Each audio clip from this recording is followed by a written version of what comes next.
de la cena nos encontramos con meditaciones. Entre canciones meditamos en la obra de Cristo a través de toda la Biblia. Y me gustaría llevarlos al libro de Ezequiel. Vamos al libro de Ezequiel.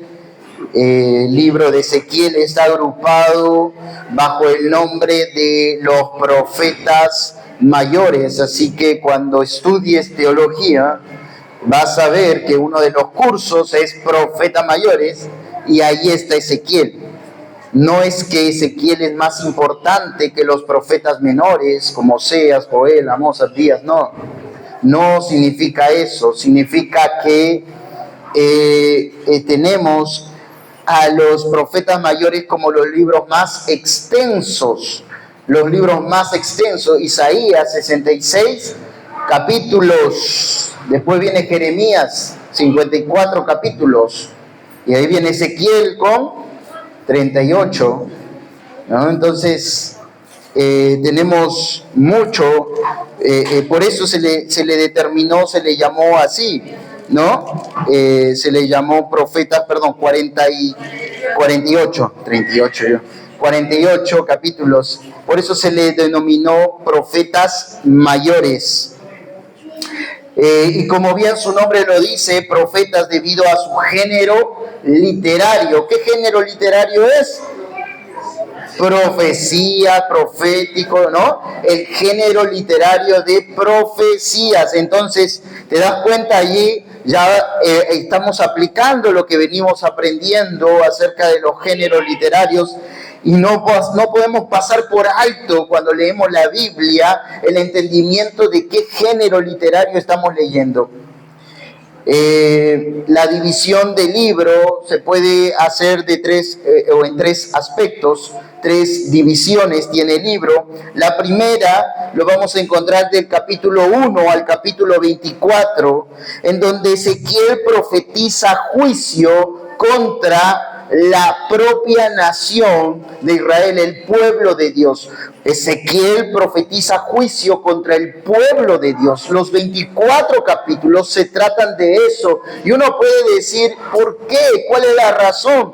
Hoy vamos a ver cuál es el argumento por el cual Dios va a traer juicio o trajo juicio a la nación de Israel. Ya lo están viviendo. Ezequiel está profetizando en medio de ese juicio que se llama el exilio, cuando sale el pueblo, o no sale por voluntad, sino cuando viene el gran imperio babilónico y lleva cautivo al pueblo de Israel. Entonces, uno de ellos que fue llevado al cautiverio se llama Ezequiel, el profeta Ezequiel, y en medio de todo ese juicio Ezequiel va a ir hablando en nombre de Dios, como yo ayer pensaba en la figura de un fiscal.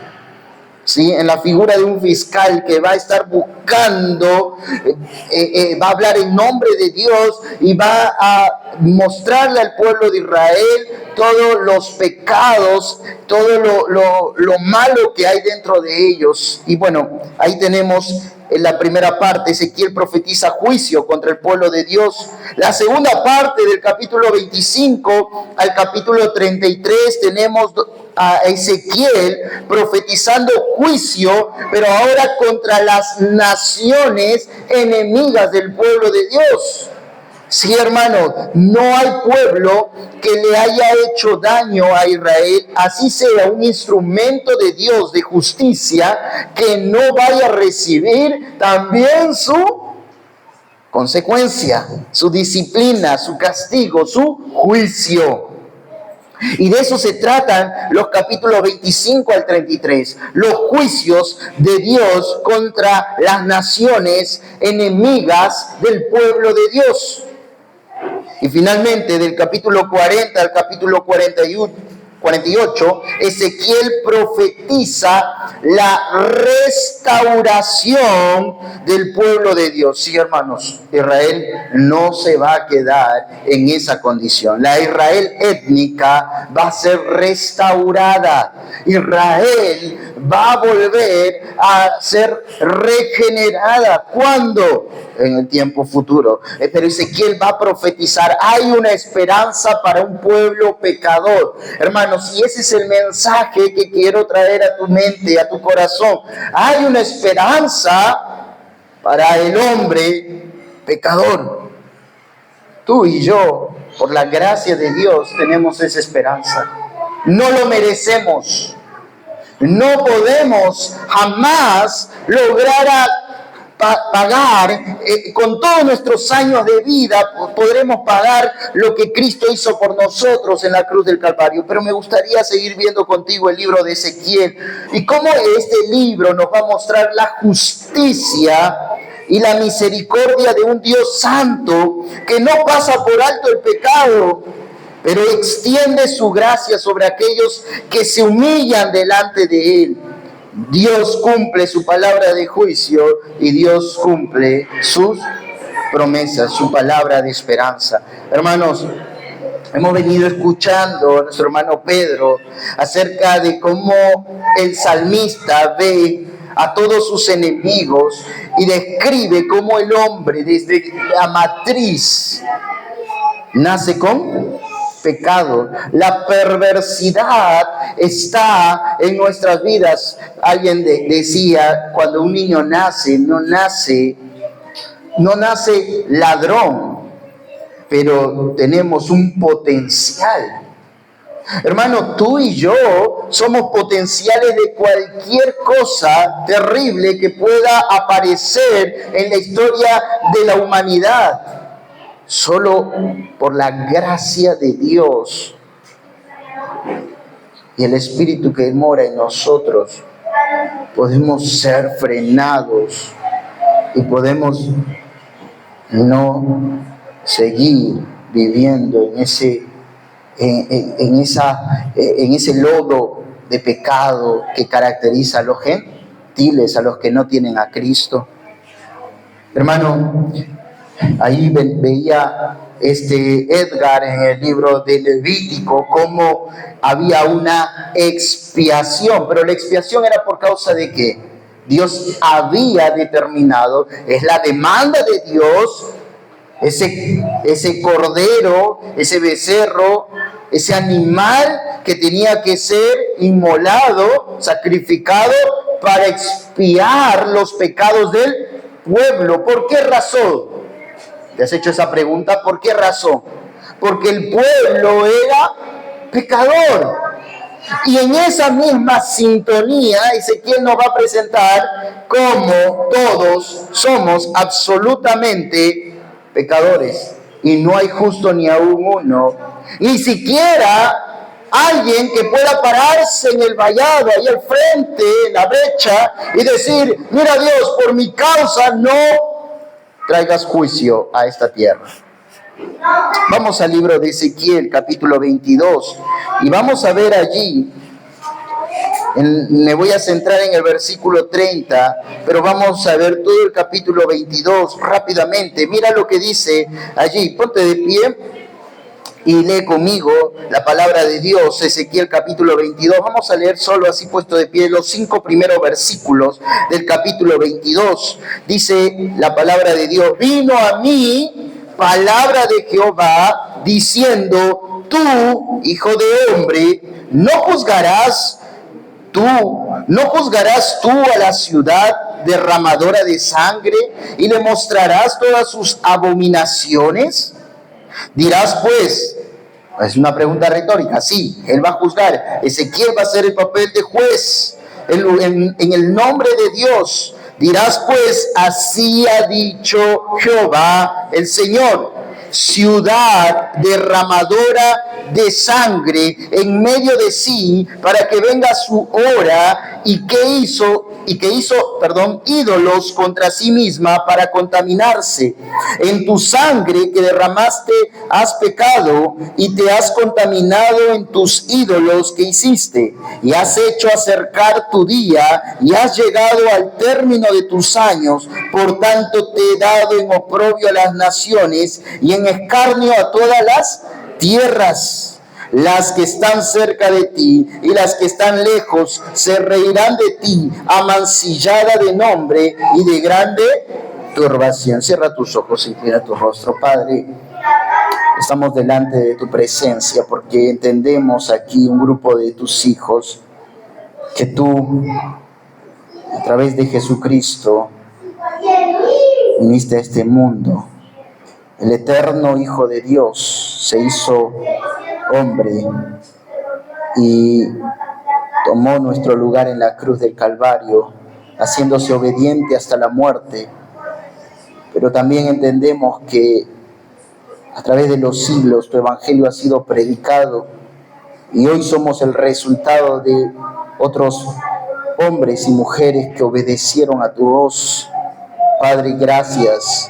Y gracias por aquellos que entendieron el evangelio. Pero también permítenos a este grupo de creyentes poder entender con claridad la obra de Cristo y cómo a través de toda la Escritura se nos presenta aquel que iba a venir, al Mesías, al ungido de Dios, y que podamos, Señor, ser también portavoces de aquel mensaje a un mundo que está lejos de ti, separado de ti por su pecado. Gracias te damos en esta mañana, que tu Espíritu nos siga hablando en el nombre de Cristo Jesús. Amén. Puedes sentarte y mientras íbamos leyendo estos versículos, vamos viendo cómo ese hombre, Ezequiel, quien escribe este libro, esta profecía, este conjunto de profecías desde el cautiverio,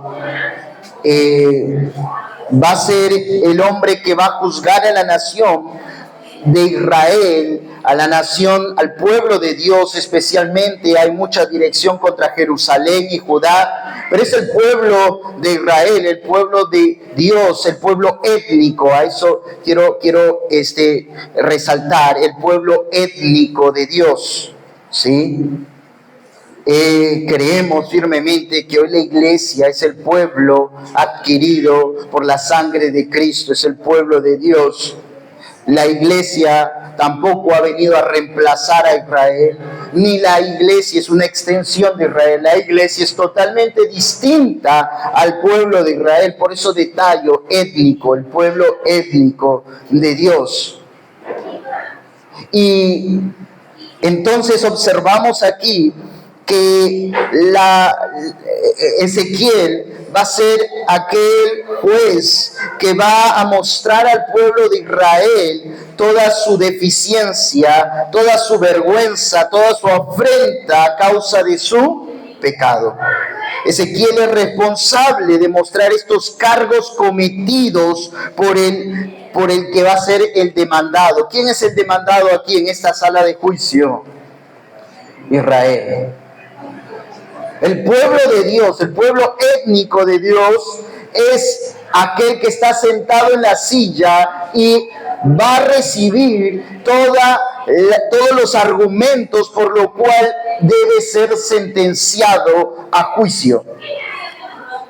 Así que Dios sigue siendo el juez supremo, quien juzga con equidad, que está sentado en su trono, y ese Dios, querido hermano, sigue hoy siendo el Dios soberano que juzga a los hombres y sigue juzgando a su pueblo.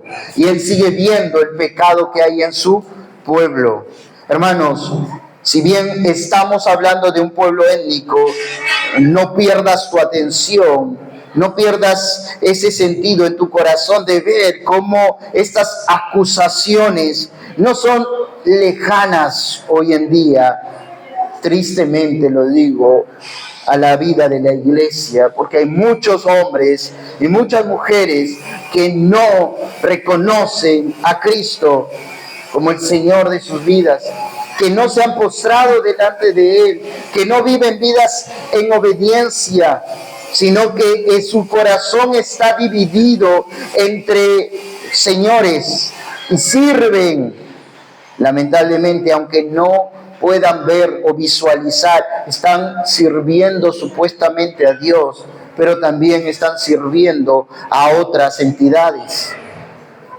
Así que cuando la palabra de Dios comienza a exponer cómo era la realidad de este pueblo, tenemos que ser sensibles para ver qué cosas hay en mi corazón y arrepentirme y apartarme de ello. Ezequiel presenta estos cargos que pueden ser agrupados en dos maneras. La primera tiene que ver los cargos acerca de cómo el pueblo de Dios ha pecado en primer lugar. ¿Contra quién? Contra Dios, hermanos. No te olvides esto, el pecado, la primera dirección del pecado es vertical y hacia arriba. ¿Hacia dónde es? Vertical y hacia arriba. Hemos pecado contra Dios, contra Dios. Hermano, no pienses que el pecado simplemente es cualquier error tuyo. Hoy en día se utilizan palabras más suaves, ¿no? Ay, cometí un error, ¿no? Y si bien podemos cometer errores, y decimos todavía con mucha honra, errar es humano, ¿no? Pero hermanos, acuérdate, por favor, que el pecado es contra Dios. La primera dirección, el pecado hacia Dios. Ezequiel señala la idolatría del pueblo de Israel. Fíjate allí en el versículo 3. 3. Y dice, para que venga su hora, y que hizo ídolos contra sí misma para contaminarse. Y la expresión, hizo ídolos contra sí misma para contaminarse. Así que la idolatría, el pueblo de Israel se hizo ídolos. Y cuando pensamos en un ídolo, no necesariamente, ojo, también, no estoy diciendo que no necesariamente es tu virgencita, es tu santito. Sí, que espero que aquí en este grupo ya esa enseñanza haya pasado a un segundo plano, porque entendemos que todo eso es idolatría. Pero también ídolos, querido hermano, es todo lo que ocupa el lugar de Dios. Todo aquello que está en el lugar donde Dios tiene que estar termina siendo un ídolo. Tu trabajo, tu familia, la riqueza, el dinero. Si ocupa el lugar de Dios, termina siendo un ídolo. Algo que de repente te está acompañando hasta el día de hoy. Y hermano, este es el argumento, este es uno de los argumentos por el cual Ezequiel acusa a la nación de Israel de haber pecado contra Dios, porque se ha dividido su corazón y se ha inclinado hacia los ídolos.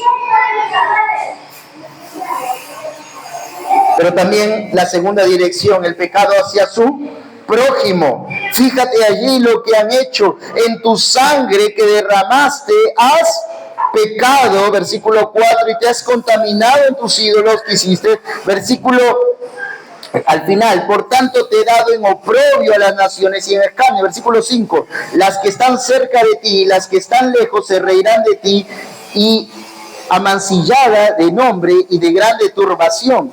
Y si tú ves a partir del versículo 6 en adelante, Ezequiel va a exponer acerca de todas las cosas que ellos han hecho. Y dice ahí, tus príncipes, los príncipes de Israel, han hecho a través del poder y de su fuerza, han derramado sangre. Versículo 7, el padre y la madre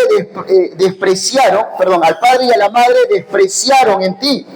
Fíjate, no hay tiempo para seguir leyendo cada una de estas menciones, pero lo que va expresando Ezequiel es que el pecado del pueblo de Dios no solamente tiene la dirección vertical, también tiene una dirección horizontal. Hermanos, escúchame bien. La dirección horizontal tiene que ver con la persona que está a tu lado. Y cuando nosotros ofendemos a nuestro hermano, también es pecado, hermano. Cuando tú vives ofendiendo a tu hermano, estás pecando. Y aquí, si bien hay una gravedad y tú dices, pero yo nunca he derramado sangre. Pero Jesús dijo, cualquiera que odia a su hermano ya lo asesinó, ya lo mató. Así que no necesitas agarrar un cuchillo y clavar a tu hermano porque te cae mal o porque se vistió mal, ¿no? Simplemente con odiarlo ya en tu corazón, estás siendo un derramador de sangre. Cuidado, hermanos, tu prójimo. Ten cuidado, hermano, porque tú y yo venimos a ser coherederos de Dios, coherederos con Cristo, coherederos de la gracia de Dios, de la riqueza de Dios. Y fíjate, entonces, cómo el pecado se presenta, cómo Ezequiel presenta estos cargos. Ezequiel señala el derramamiento de sangre. Ellos imitaron a las naciones paganas cuando entregaban a sus hijos a Moloch. Ellos también, ¿no? Y esa era una forma también de derramar sangre, matando a sus hijos inocentes. Ellos apedrearon o mataron a los profetas, a sus profetas.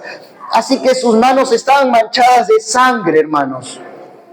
¿Cuántos de nosotros no matamos a las personas que nos hablan la palabra de Dios, pero ignoramos? Claro, no te atreves a tirar un cuchillo, ¿no? Pero muchas veces hay una rebeldía, una expresión que, claro, en el pueblo de Israel, esa rebeldía se expresó a través de la muerte. Pero muchos están rebelándose contra la autoridad de la palabra de Dios. Vamos al versículo 23 hasta el versículo 31. Ezequiel censura al pueblo de Dios por su falta de arrepentimiento en esta sección, en medio de los justos juicios de Dios. Ezequiel va a censurar cómo el pueblo de Israel, en lugar de, está en cautiverio, ha sido llevado por pueblos enemigos. Estás viendo el juicio de Dios y en lugar de arrepentirte, ¿sabes lo que haces? Persistes en el pecado. Y eso es lo que va a hacer Ezequiel. Va a censurar al pueblo de Israel, al pueblo de Dios, por su falta de arrepentimiento en medio de los justos juicios de Dios. Versículo 24. Mira cómo describe a esa tierra.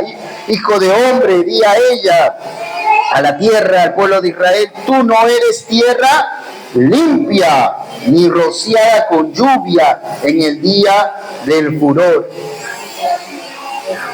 ¿Te das cuenta cómo está ese pueblo? Te voy a leer en la NBI, la Nueva Versión Internacional. Dice, tú eres una tierra que no ha sido purificada ni mojada por la lluvia en el día de la ira. Esta gran acusación engloba todo lo que después se va a ir detallando y vamos a ver esos detalles, como los moradores tienen el mismo corazón inquebrantable de esta tierra contaminada de pecado y que aún en medio del juicio no está dispuesta a ablandarse. Rociar la tierra lo que termina haciendo es, cuando le mojas a la tierra, se ablanda. Y esa es la idea aquí. Este pueblo no está hablando, su corazón está duro. Y fíjate ahora, en primer lugar, versículo 25, fíjate allí. ¿A quién confronta en el versículo 25? Y también puedes observarlo en el versículo 28. Hay un nombre ahí, hay un sustantivo. Voy a tomar la clase de mi hermano Pedro, gramática. A ver, ¿cuál es? ¿A quién es la acusación? A los profetas. ¿Quiénes eran los profetas, querido hermano? Los profetas eran los hombres escogidos por Dios para hablar en nombre de ¿quién?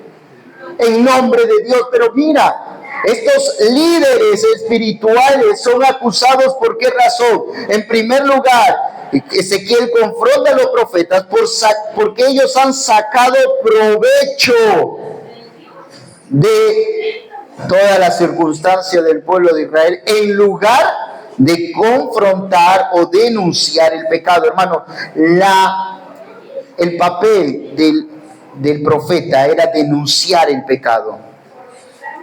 Hoy en día, hermanos, la iglesia, a través de los líderes, tienen también el rol, la función de poder denunciar el pecado, es decir, acusar, poder exponer, poder mostrarte. No estoy hablando de, mírenlo allá, vamos a poder publicar todos, ¿no? Su foto y todo lo que ha hecho. No, estamos hablando de acercarnos a ti personalmente y poder mostrarte cómo el pecado está ensuciando tu vida. Entonces, confronta a los profetas, porque ellos, en lugar de denunciar el pecado, sacaron provecho. Han profetizado mentiras, diciendo, versículo 28, que hablan en nombre de Dios y están mintiendo. Hermanos, esto es lo que vemos hoy en día en las iglesias. Hombres que se paran en nombre de Dios y te dicen cosas que jamás en la Biblia se observa. Y contra ellos es la acusación, hermanos. Tristemente, el pueblo de Dios hoy también está sufriendo de líderes que se paran y dicen lo que ellos quieren decir y no lo que Dios dice en su palabra. La segunda confrontación es hacia, versículo 26, ¿hacia quién? Hacia los sacerdotes. ¿Y qué les dice a los sacerdotes? Ustedes han contaminado la casa de Dios, en otras palabras. Fíjense, ellos tenían la labor, el sacerdote, de presentar los holocaustos, las ofrendas en el templo. Mi hermano Edgar leía Levítico, y Levítico nos muestra toda esa función de los sumos sacerdotes. Pero se le acusa a ellos ¿de qué? De contaminar la casa de Dios. En lugar de preservar la casa de Dios como un lugar santo, ellos lo han contaminado. Nuevamente, la acusación es ¿contra quiénes? Contra los líderes del pueblo de Dios. Primero los profetas, que hablaban en nombre de Dios, y luego a los sacerdotes, que hablaban en nombre del pueblo a Dios. De manera que, ¿cómo va a haber la relación del pueblo de Dios con Dios si los profetas y los sacerdotes están contaminados con el pecado? No hay forma. El pueblo de Israel dependía de ellos. Tristemente, la corrupción había contaminado hacia aquellos que tenían que pararse y vivir la justicia de Dios y anunciar la justicia y la santidad de Dios, pero no pudieron. Versículo 27, a quienes acusa, a los príncipes, los gobernantes del pueblo de Israel. ¿Y qué les dice? Versículo 27, su corazón está contaminado con la usura. Ellos están buscando sacar beneficios, roban, quitan las propiedades. Hay en su corazón el amor hacia ¿qué? Hacia lo material, hacia el dinero. Hermanos, fíjate, nuevamente aquellos gobernantes que tenían que gobernar con justicia y equidad, ¿qué hacen? Se aprovechan de los inocentes y sacan provecho de su posición. Fíjate cómo están escribiendo entonces. Y por último, todo el pueblo, versículo 29. ¿Cuál es la confrontación contra el pueblo de Dios? ¿Qué les dice? ¿Cómo ellos han vivido el pueblo de Dios? Ven a un inocente y lo cuidan, le dan comida. Eso dice, versículo 29. ¿Qué hacen? Se aprovechan del vulnerable, la persona más vulnerable que está caminando, de repente un extranjero, y en lugar de darle comida, en lugar de darle o de tratarlo bien, ¿qué hacen? Lo exprimen, le roban. Hermanos, los actos violentos y El aprovecharse de los vulnerables caracterizaba a esta nación, a este pueblo. Entonces, fíjate la confrontación al final de toda esta sección, hermanos. Lo que está haciendo Ezequiel es mostrándole cómo está toda la nación, cómo está, cómo se encuentra, cuál es su estado. Contaminada. Todo el pueblo está contaminado, desde sus líderes religiosos, sus gobernantes y todos los individuos están contaminados por el pecado. Entonces, fíjate cómo Ezequiel en el versículo 30, ahora sí, con claridad podemos entender el versículo 30, y dice, lo voy a leer en la NBI, dice, yo he buscado entre ellos, dice Jehová, a alguien que construya un muro y se ponga en la brecha delante de mí por mi tierra, para que yo no la destruya. ¿Y qué dice? ¿He hallado a varios? Y no he hallado. Y no lo he hallado, dice Dios. Hermanos, Dios dice, he buscado entre todo mi pueblo al menos un justo que diga, Señor, detén tu juicio. Y no he encontrado a ningún solo justo. Esto me hace acordar aquella conversación que Abraham tuvo con Dios cuando Dios iba a destruir a la nación, a los pueblos de Sodoma y Gomorra. Y entonces Dios, como tenía una amistad con Abraham, dice, le va a contar todo lo que va a hacer y le va a decir, mira Abraham, esto va a suceder. ¿Y qué hace Abraham?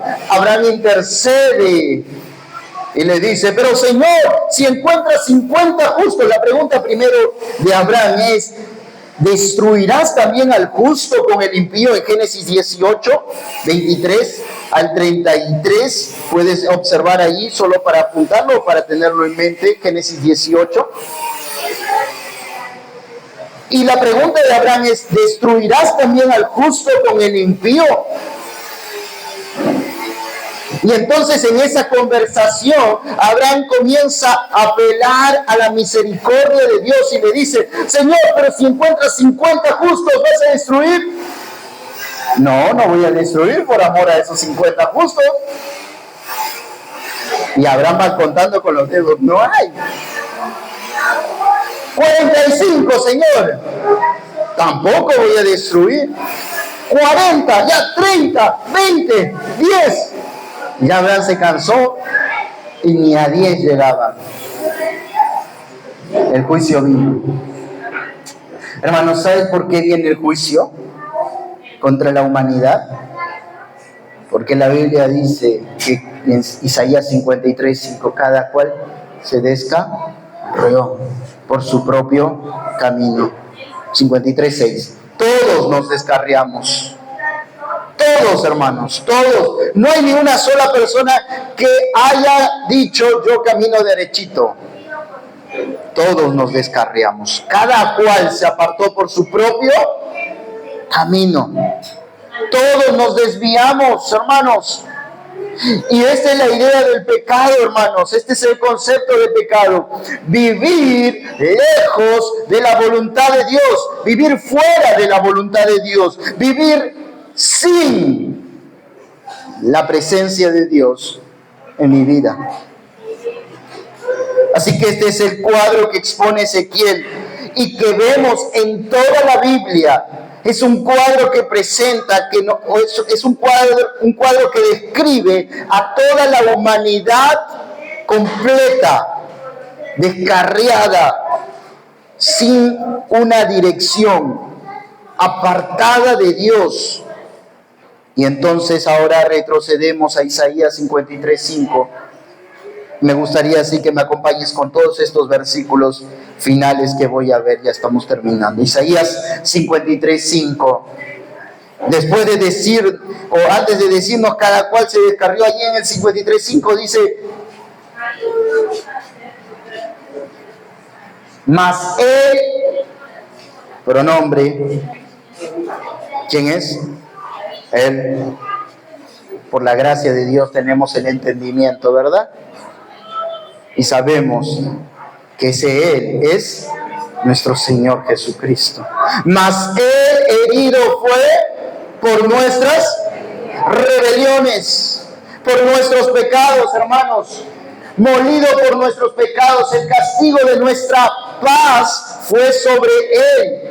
Hermanos, la paz, el costo, eso es lo que está diciendo, el costo de tu paz fue cargado, fue pagada por Cristo.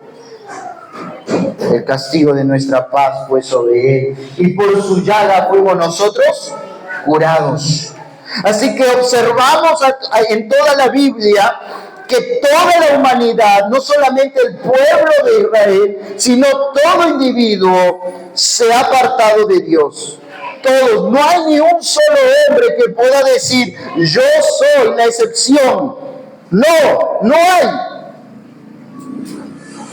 Y entonces, frente a ese cuadro, observamos a Ezequiel en el versículo 30 diciendo, Jehová quiere ver a un justo que se pare y le diga, no traigas el juicio por mi causa.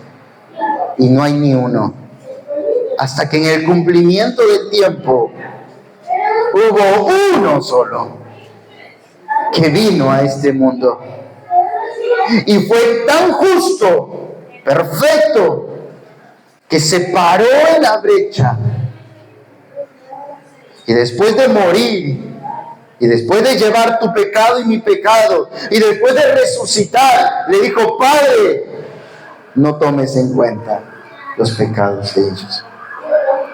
Tenemos a un justo, hermanos, que se para delante de nosotros y puede decirle al Padre, Señor, oh Padre, no traigas el juicio hacia este hombre.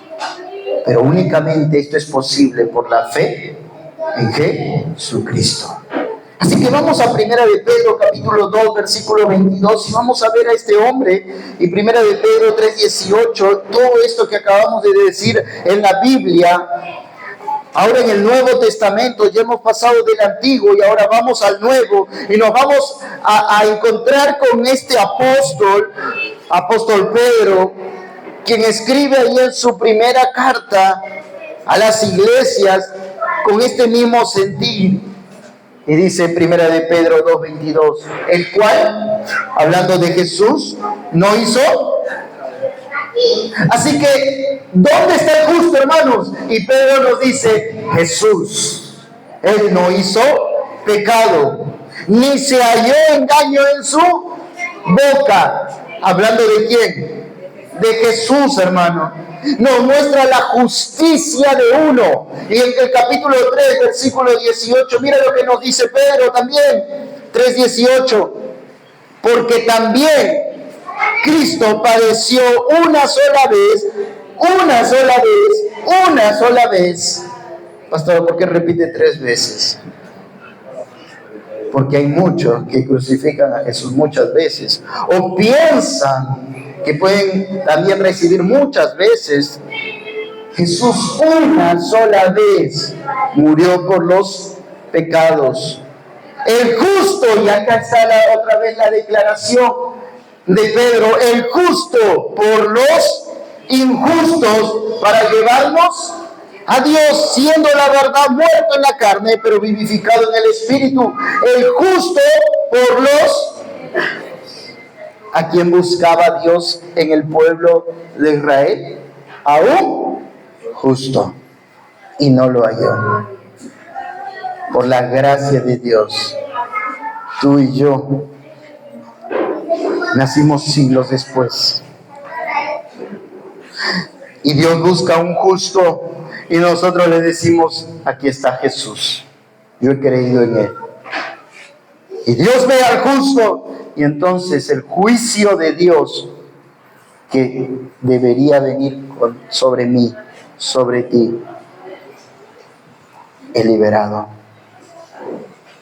Porque hay un justo, hermanos.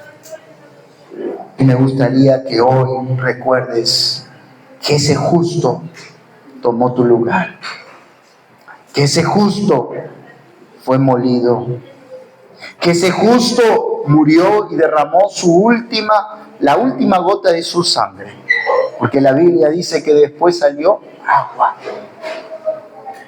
Y ese justo cargó todo tu castigo, todo tu juicio, para que hoy puedas tú gozarte al celebrar de esto y decir gracias Cristo. Gracias Cristo, porque yo no tengo que morir ya. Tú moriste por mí. Y eso debe compungir nuestros corazones y motivarnos a vivir vidas que honren y glorifiquen su nombre, hermanos. A vivir vidas en comunión con su cuerpo, porque si Cristo murió por mi hermano, entonces ¿qué hago yo viviendo o gozándome con alguien por el cual todavía no disfruta de esa salvación? Y vivo con él y le cuento todos mis problemas, pero a mi hermano, por quien Cristo murió y quien disfruta hoy de esa salvación, y yo lo veo cada domingo nada más. No es lógico, hermanos, no es lógico que podamos también entender a la luz de esta verdad que es importante vivir con los justos. Y eso no significa que no miremos a aquellos que todavía están sin Cristo con el mismo anhelo que Cristo ve, a aquellos que están descarriados, y les extiende la mano y les dice: ven. Si tienes, y todos tenemos círculos en donde tenemos necesariamente que vivir, trabajo, estudio, no sé, cualquier otro lugar que no me acuerdo ahorita, pero no es motivo para que yo diga: no, tú eres creyente, así que ni me hables. No. Más bien le presentes a Cristo. Pero cuando me refiero a buscar a los justos, me refiero a tener comunión con ellos y poder vivir lo que Cristo ya había planeado. Mi hermano Edgar le gusta decir esto que dice en la Biblia, ¿no? Cristo ya murió. Lo repite siempre para que no nos olvidemos, ¿no? Desde antes de la fundación del mundo, Cristo murió por Cristo. Dice la Biblia que el Cordero fue inmolado desde antes de la fundación del mundo. Así que en la mente de Dios, hermano, tú no eres un accidente. Tú eres el plan perfecto de Dios que Él lo diseñó para que hoy puedas estar dentro de su iglesia. Pero eso se cumplió en el tiempo de Dios, en el Kairos, ¿no? De Dios.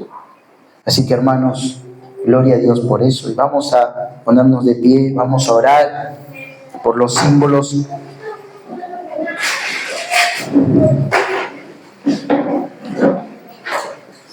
Y vamos ahora en esta mañana a celebrar la cena del Señor.